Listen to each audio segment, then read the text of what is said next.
تاسو د خپل ځان سره کینوم او خپل سینې مبارکې تم رانږدې کوم. کله چې رسول الله صلی الله علیه و آله وسلم مبارک دا بیان صحابه کرام مبارک ته وکړ نو جلیل القدر صحابي حضرت ابو ذر غفاری رضی الله تعالی عنہ هغه راپاسېدو د الفاظ یې وی لوددت انی كنت شجرة تعضد کاش چې زه یو ونه وی چې هغه کټکولې شوې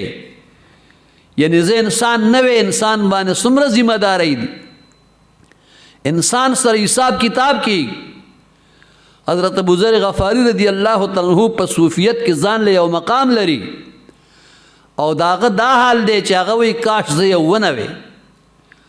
نو د رسول الله صلی الله علیه و آله وسلم د کیفیت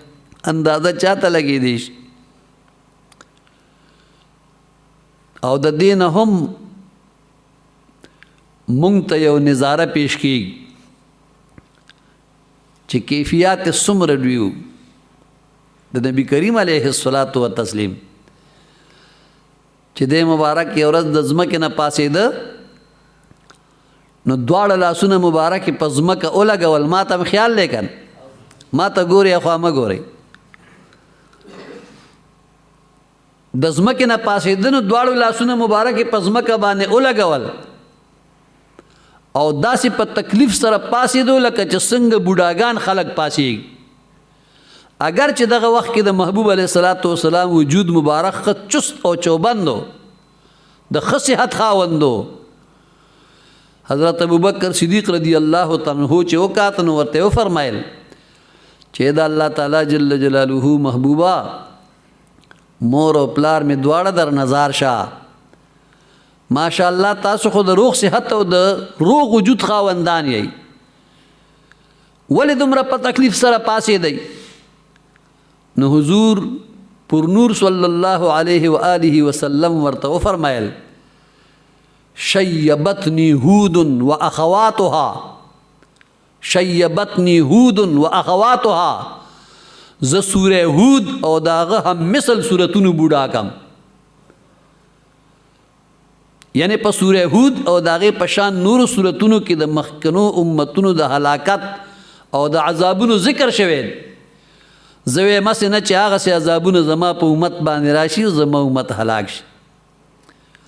د دې دومره کیفیاتونه باوجودم څومره د برداشت ماده الله جل مجده په خپل محبوب صلی الله علیه و آله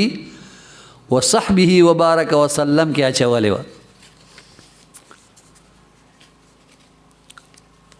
بل خبره وره یو جلیل القدر صحابی دی د حضور صلی الله علیه و آله وسلم داغه نوم د حضرت حنظله رضی الله تعالی عنہ د مبارک کاتب وهم د نبی علیہ السلام وحی بدلی کلا هغه کاتبین د وحی چې دی یو پکې د مبارکم داغه مبارک د خلی بیان د فرمای لقینی ابو بکر رضی اللہ تعالی عنہ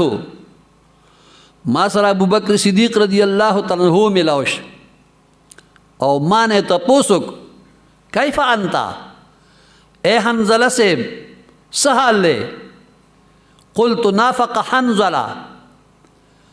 ما ورته په جواب کې وی حنظلہ منافق شوید. حضرت ابو بکر صدیق رضی اللہ تعالی عنہ فرمائے سبحان اللہ ما تقول سبحان الله دا د حیرانتیا پځې کې استعمالي تعجب پځې سبحان الله حنظله صاحب دا تسوي ته پوخ صحابي د نبی عليه السلام ته کاتب وحي. نو حضرت حنظله رضی الله تعالی عنہ فرمایل نكون عند رسول الله صلی الله علیه وسلم مونږ چې د نبی کریم علیه السلام مبارک په خدمت اقدس کې ناس یو یذکرنا بالنار والجنه محبوب علیہ السلام چې قرآن پاک لولي چې د جنت ذکر کینو د جنت منظر زمونږ مخې ته وي او که د جهنم خبرې کوي نو کوم وخت دغه آیاتونه چې لولي حتی کأنا رأی عینن داسې لګي لکه چې مونږ جنت او دوزخ په خپلو سترګو باندې وي.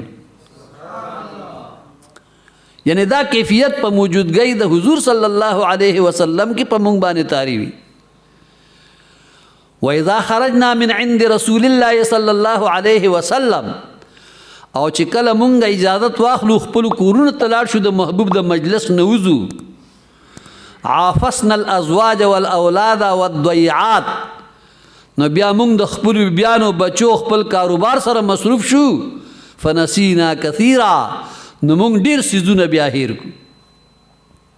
یعنی هغه مخکې لذت بیا نه، هغه خوند بیا نه کوم چې د محبوب صلی الله علیه وسلم په حضور اقدس کې وي. نو زه دې ته منافقت ویم. حضرت ابوبکر صدیق رضی الله تعالی عنہ چې دا خبره واورېده، نو دې مبارک لګی شو داغه په تصدیق کې د مو فرمایل چې انا لنلقى مثل هذا. اے حنظله صاحب دا خو مونږ هم محسوسو، والله چې مونږ هم د نبی علیہ السلام په مجلس کې ناست وي، په مونږ باندې یو بل کیفیت طاری وي، او چې د محبوب علیہ السلام د مجلس نه وځو بیا را ناغه هیر وي، بیا زمونږ توجه د دنیا طرف ته پیدا شي. کله چې ابوبکر صدیق رضی الله تعالی عنہ داسې وفرمایل، نو بیا حضرت حنظله رضی الله تعالی عنہ ته اوی زه چې دواړه د حضور علیہ السلام په خدمت اقدس کې حاضر شو، هغې نه تپوسو. دواړه چې کله د حضور علیہ السلام مبارک په حضور کې حاضر شول، نو صدیق اکبر رضی الله تعالی عنہ د جناب رسول الله صلی الله علیه وسلم په خدمت کې عرض وکړ چې قربان حضرت حنظله رضی الله تعالی عنہ ما سره ملو شو، ما دې تپوسو کو چې ستا څه حال دی. نو د ما ته وویل چې زه منافق شوی یم. ما ته تپوسو کو چې څنګه؟ نو ده راته دا ټول حال بیان کړ.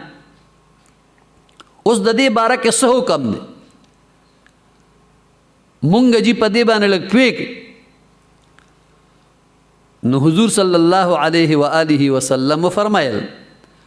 والذی نفسی بیده،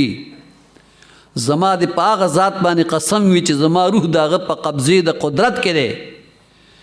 ان لو تدومون علی ما تکونون عندي وفي الذکر لصافحتکم الملائکة علی فرشکم وفي طرقکم. ما سره چې یی او ستاسو کوم حالت وي، کدا زما د حضور نه پس هم وي، نو بیا به فرشتې ستاسو په بسترو باندې تاسو سره مصافحه کوي، لاسونه به در سره ملاوي، او ستاسو په لارو کې به لینونه جوړ کړي وي او تاسو سره به لاسونه ملاوي.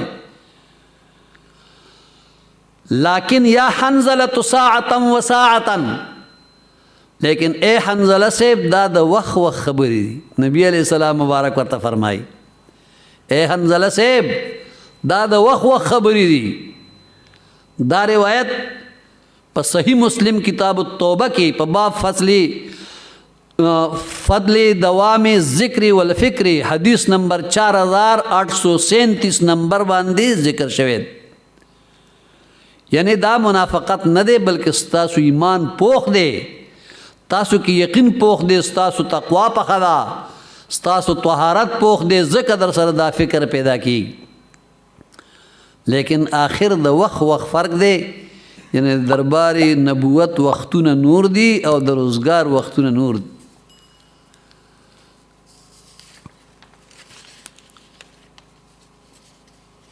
قرآن شریف کې رب ذوالجلال فرمائی